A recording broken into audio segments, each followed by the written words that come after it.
This is Kugan Cassis for IFL TV in association with MTK Global. Delighted to be joined by Demetrius Andrade here in New York. A couple of days away from fight night. How you feeling? Feeling good, feeling great, and just overcoming things that's in my way, and just glad to be active, glad to be back in the ring, doing what I love to do, just kick ass and take names later. Because for you it is all about kind of getting a run together, being active.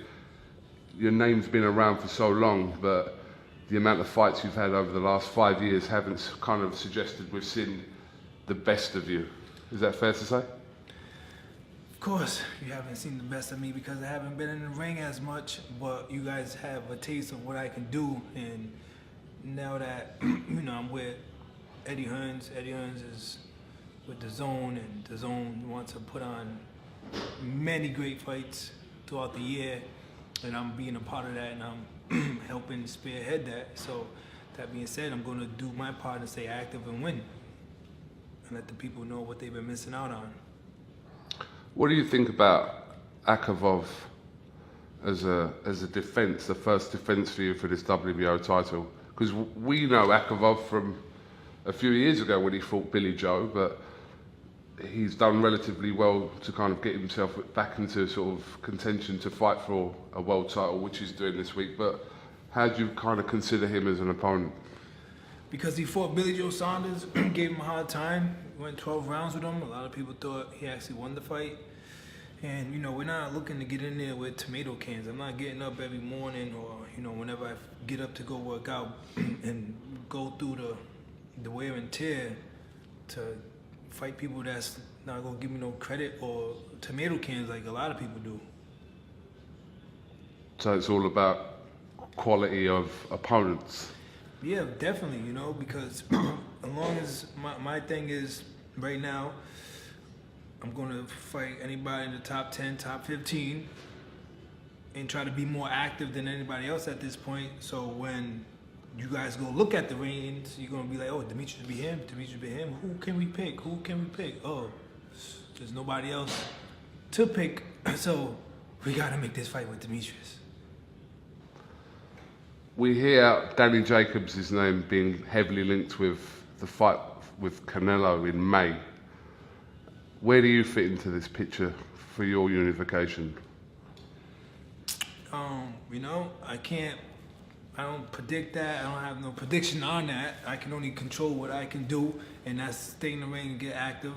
And Danny Jacobs, what I can say about him, he is also a great fighter, and he has been in a better position than I was in because he had more of the limelight and people mainstreaming. He was getting the Triple G fight and etc.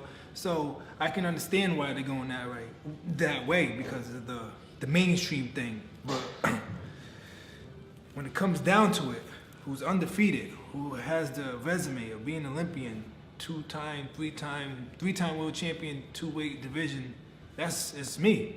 And that being said, there's no other reason why you are not telling anybody else why it's Canelo or anybody from the Golden Boy side speaking about fighting Demetrius Andrade. Not he's a third, fourth, fifth pick, because I heard that time and time again before, and you're using my name to be like, oh, well, to tell people how good I am, but you're using my name, but you're actually not trying to get in there with anybody that good.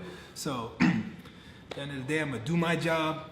Come Friday night, get the W, and just keep pushing forward for these guys to get in the ring with me. That's it. I'm not chasing anybody anymore. What I'm going to do is trying to get everybody out the way, so there's only me. There's only two people who are going to be standing, and that's either going to be Canelo or not. It could be anybody, but he just happened to be the face of boxing right now as being the most popular, but he's not the best talent in the sport or in that weight division.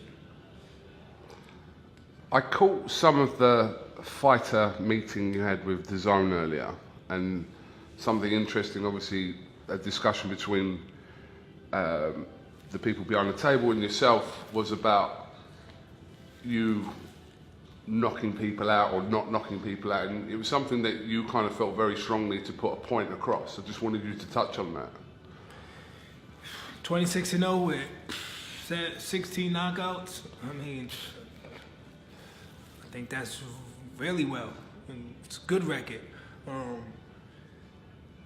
People want to sit here and be like, if you knock out Arthur, you going to get to fight with Canelo. Like, where they determine that at? Who's the judge of that? Where you guys get that at?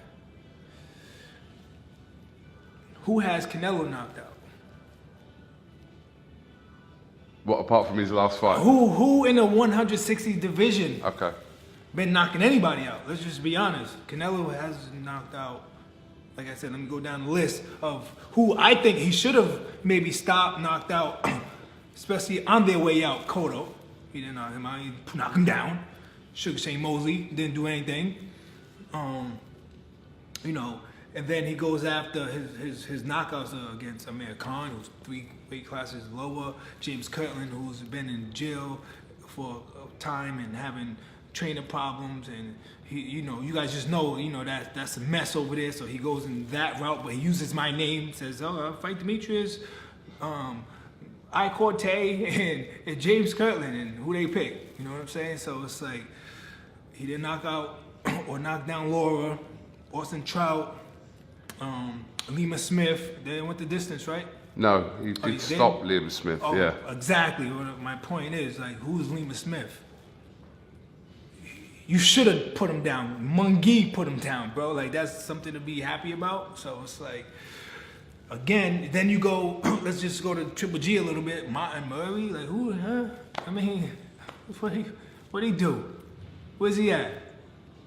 I'm just saying, the Chalo brothers, like, they got some guys that was willing and able to get in the ring with them, came to win, and one Chalo brother lost, and the other one, damn, they got beat up.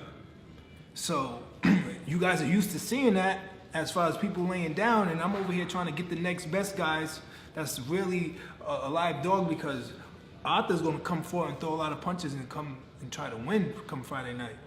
And so to get the better Demetrius Andrade, that's the type of fights and fighters that I need.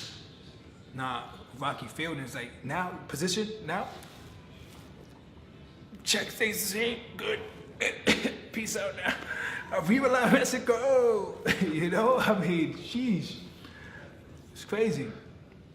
And the reporters, the journalists, everybody out there is like scared to say something. Because I feel that, because if you go to Canelo's fights, you know, whatever, they're not going to allow you in there because you're making conflict. You're really determined you want to see these guys fight. Who cares about a Triple G and Canelo Part 3? Because that's not Arturo Gotti and Mickey Ward type fights they're putting together for us. So why we need to see that again? Why can't we see a matchup with Demetrius and Triple G and Canelo and Danny? And then the winner face the winner, and then or the loser face the loser, because it's still a good mix of fighters. It doesn't matter who wins, who loses.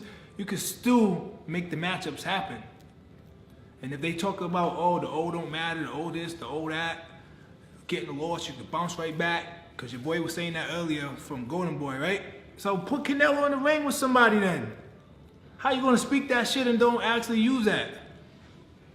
I don't know how many fights he had, but like, who has he really fought in his resume as well? I'm not saying I fought the best. I can only fight who's willing to get in the ring with me.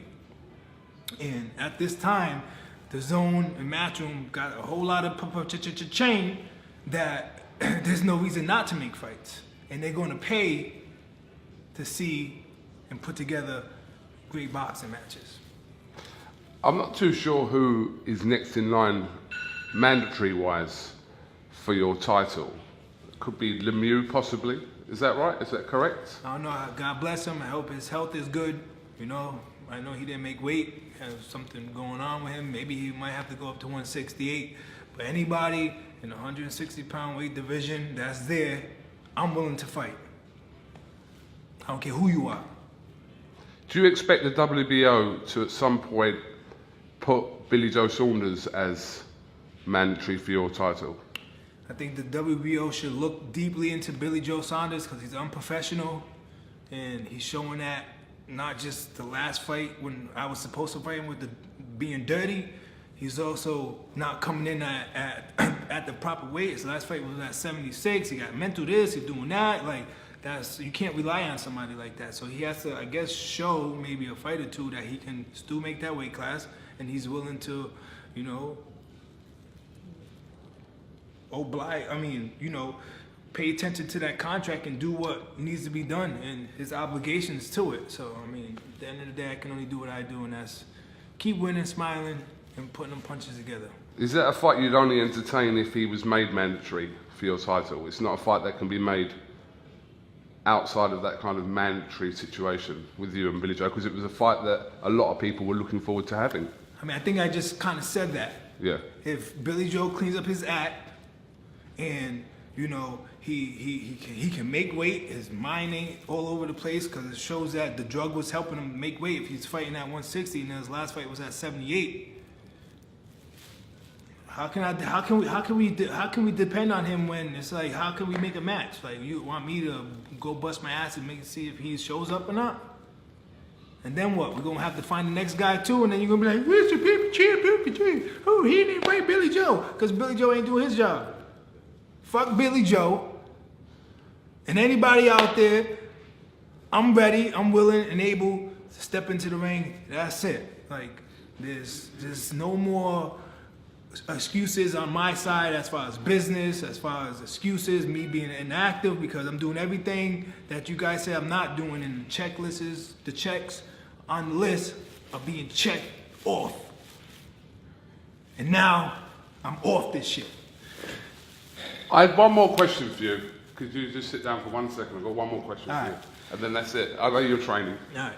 Could you just make some comment on this gun permit thing that happened recently with you? Because we don't know what actually happened, and it's a question I'd like to know what actually happened.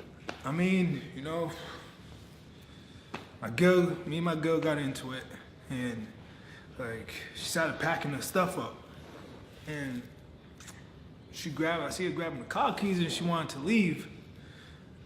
And I'm like, you're not leaving with my car after you was doing all that stuff you was doing. And so I grabbed my Magnum and I run outside, and I'm like, you know what? I shot the engine, and the engine said, fuck it. And then the neighbors decided to call the cops. And so I was like, oh shit, damn. Cops got guns, and they got Magnums too. They don't shoot cars, they shoot niggas.